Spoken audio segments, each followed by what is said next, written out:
And when I saw that you were a Black Hawk pilot, my world just got so big. And I, like, you know, I'm your number one fan.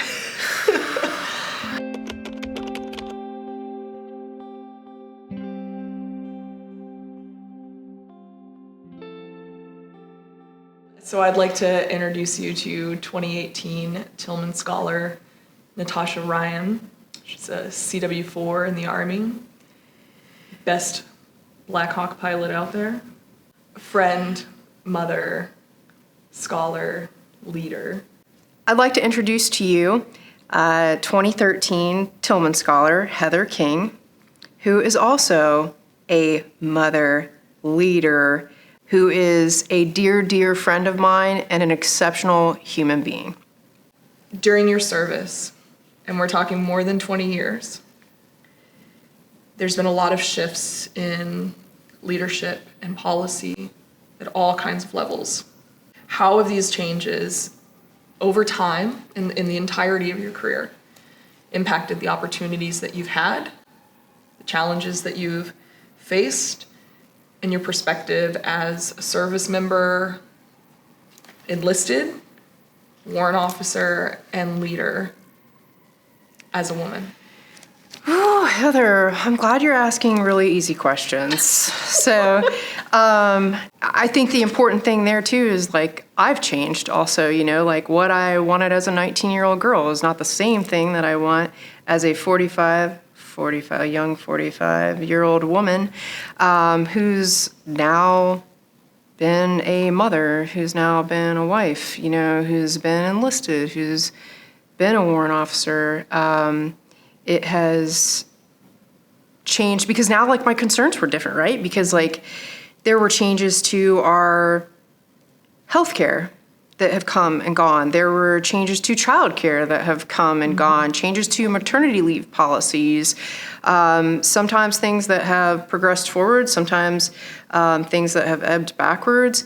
And I think the important part about that is all of those things culminate to impact, you know, our ability to serve, the support that we get, because I don't think that something that's somewhat unique to us as women is we're such an integral piece to, like, that family nucleus. What tends to end up happening is, like, we're the social coordinator, we're the doctor's appointments, we're the, you know, like, PTA, we're all of those things a lot of the time, whether, you know, we intend to take that on or not. And you know, like, where those changes happen are going to also impact my family, which is then going to impact my service. So I think just making sure that whatever I do as a woman in a leadership position keeps those options open to young women that want to serve or are currently serving is really a goal of mine. You know, I joined in 1999, and it wasn't until 1993 that women were somebody realized that we were able to fly in combat, because we were always able to do that.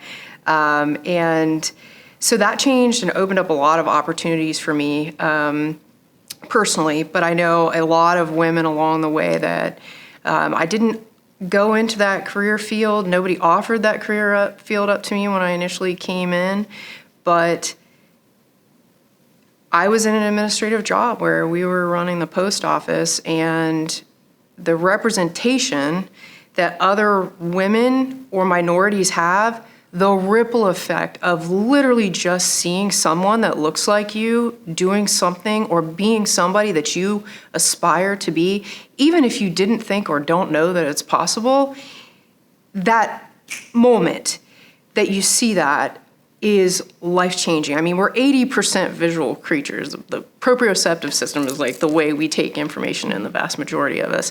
And just the sight of that image can change everything. So as I'm throwing this mail on an aircraft in Pakistan during this, you know, huge earthquake that they had there, I realized, like, there's women flying this aircraft, and it changed the entire direction of my career And that's just aviation.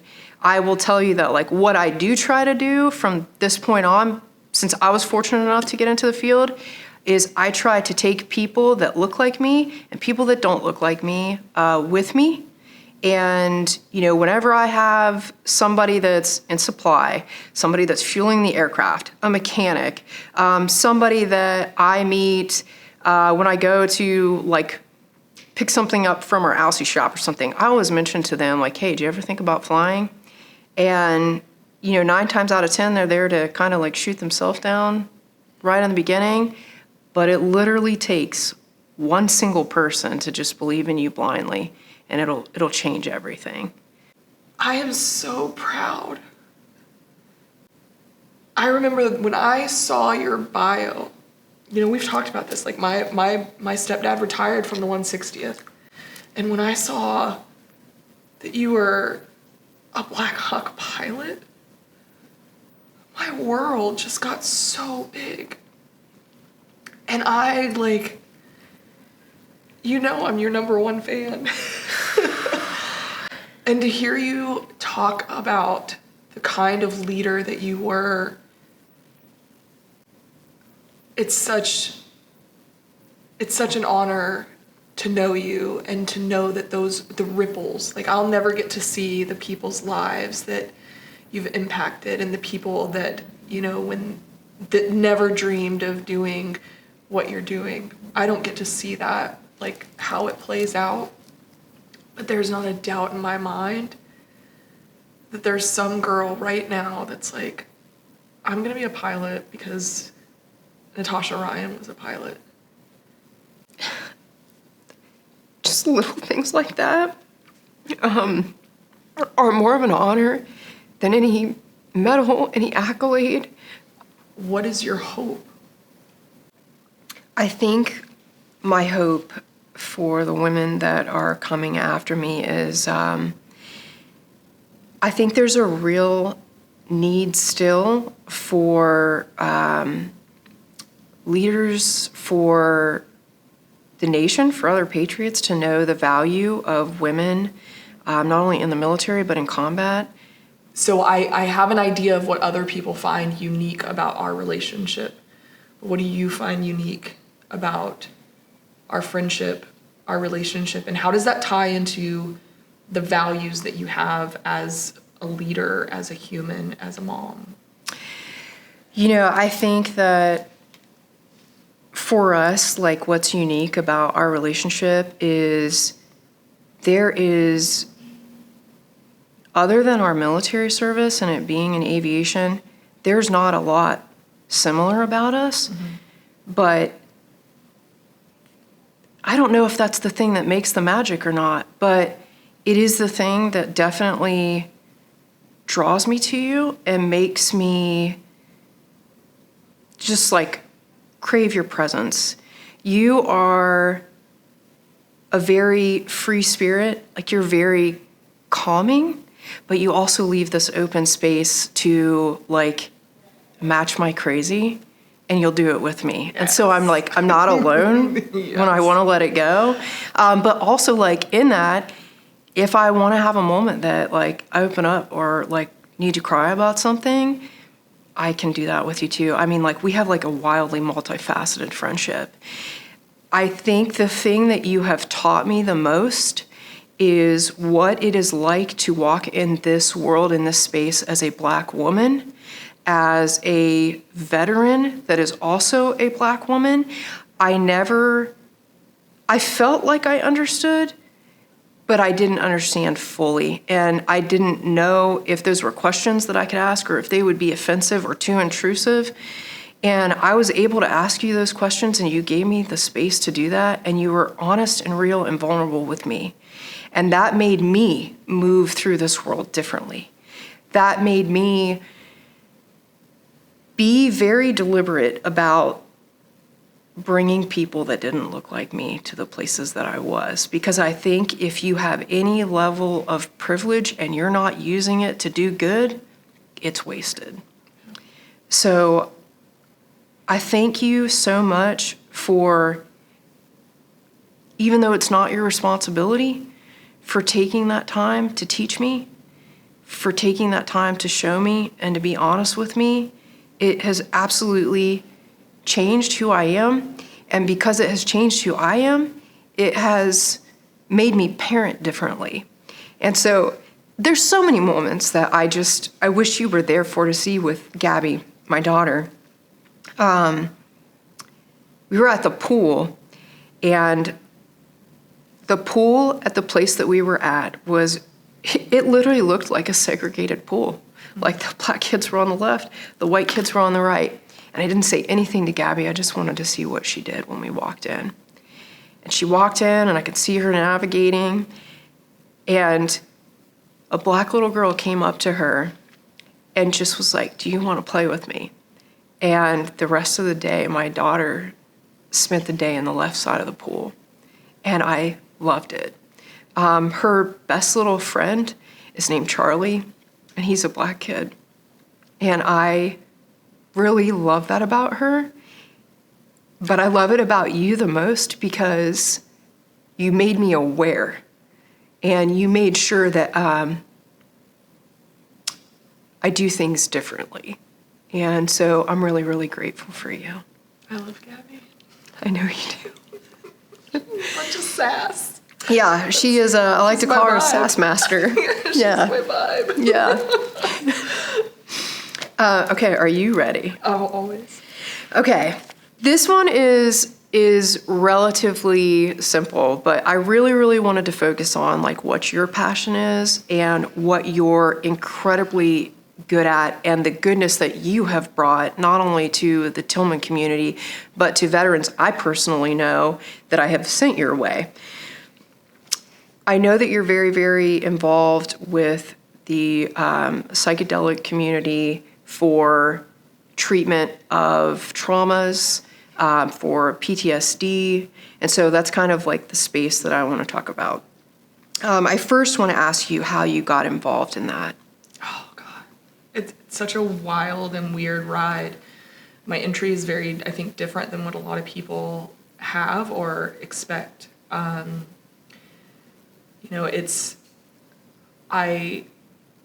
I got sober in 2016, and it was another scholar who had planted a seed in me about recovery. And he was the only person that I knew at the time that was sober. And so I came in through the doors of a 12-step program, and I worked it so diligently. And part of my amends process was that when I went to the VA and took my meds, that I would take them as prescribed. I wouldn't stop. Like, I would take them until I felt good, and then I'd be like, oh, I don't need those anymore. See ya. And then I would crash. And then I'd go in, and they were like, you have bipolar disorder. Here's more meds. And so I decided that I would take them. I didn't decide. Like, I had a process that helped me I needed to take them as prescribed. And so I did that. And I did that for 4 years. I went to all of my therapy appointments, and I did make a lot of progress in dealing with being aware of the impact that, like, military sexual trauma and moral injury, like, where they impacted my life. And that was kind of the surface level, right? But I still felt so numb. Yeah. And you know me, I'm willing to feel, you know? Yeah. And I was willing to feel, and I couldn't feel anything, and that's why I drank. I drank so I didn't have to feel anything. And so all of 2020, every time I had an appointment, I would ask my doctor, can we take me off meds? No. Can we wean me off? Maybe if I just focus on my sleep meds, and I don't take the SSRIs, and I don't take the SNRIs, and I don't take the benzos, and I don't take the mood stablers, maybe if I could just sleep, like, everything else would maybe I could make progress. Nope. And in November 2020, that was the last time I saw her, I asked her one last time, and she said, under no uncertain terms, Heather, you're a person who's always going to be medicated. And I got in my car and I drove home. And that was the first time in 4 years I honestly felt hopeless. Because I didn't want that. You know, I didn't want to be medicated. I didn't want to live under this fog. I worked so hard to get out of that feeling. You know, I just wanted to feel and I couldn't. And so I called 5 different Tillman Scholars who were, you know, one that I knew in like a capacity, like she was a clinician, just kind of, you know, like as you do in the foundation, like you get somebody's name, you say, hey, can I ask you some questions? And so I had networked with a couple of people and said, look, I'm going to go off my meds cold turkey. And every single one of them, they all said, this is a terrible idea. And I was like, but I'm desperate. And so I went off cold turkey, and the withdrawals were way worse than anything I could have imagined. It was horrible. I wanted to die, but I also wanted to live. I went on a retreat, and it was, there were 4 women veterans and 4 Navy SEAL wives. And that experience to this day was life-changing. For the first time in my life, I felt that there was something bigger than me, bigger than all of my trauma, bigger than... I felt that a piece of me that I didn't know existed. I wanted to believe it existed. Other people said it existed, but I didn't know and couldn't find it. But what about other Black and brown people who don't have the meds? What about queer communities who have been demonized and you know, like in the 90s and the 80s, like LSD was used in conversion therapy. Like, how do we make sure that people in these shared experience groups, how do they get to have a seat at the table, and how do we make sure that they're not left behind for elite, well-to-do people who can afford it go down to Mexico and Peru and Costa Rica and spend $10,000 on a 7-day retreat with air conditioning? They're the only ones that get to heal? Yeah. Like, that's what we need to be asking ourselves, is what are we willing to do to make sure that everybody has access?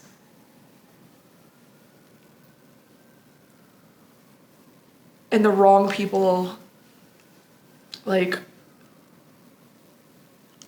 aren't asking those questions. Well, the last thing that I wanted to say to you was that is one of my favorite things about you, is that you're always thinking about everybody. And you're thinking about the people that are nobodies. And that day at the pool, I saw just like, I think if we would have been kids, like growing up together, I think you would have gotten out of the pool, and I think you would have asked me if I wanted to play with you. And I think I would have taken your hand, and I would have jumped on the left side of the pool with you. And I didn't get you when I was a kid, but I got you now. And late is better than never. So just so grateful for every time I get to be with you. It is magic. You are magic. You are magic. I love you so I love you, much. buddy.